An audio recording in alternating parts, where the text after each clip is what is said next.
dalawang bagay ang nakikita ko dito, yung words na courage at saka second word ay hubad.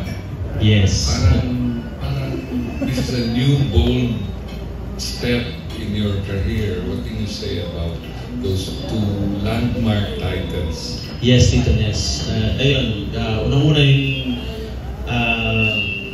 yung, because of what I went through last year, I think, there was, marami nagsasabi, that was courageous, and at the same time, parang hubad, kumbaga I was naked in public, dahil when I told about what happened to me, I really felt na hubad ako sa publiko. Kaya talagang yung dalawang words na yan, courage and hubad, perfectly defines me right now.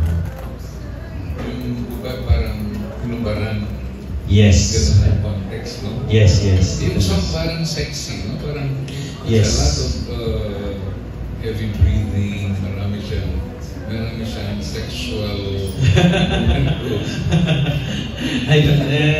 kasi yung sabi ko nga dito Ness, I want to offer something new. I want to offer a new sound. So ito yung new sound na maririnig nila kay Gerald. Then may mga iba pa akong songs na may-record at i-record na nasa ganitong tema.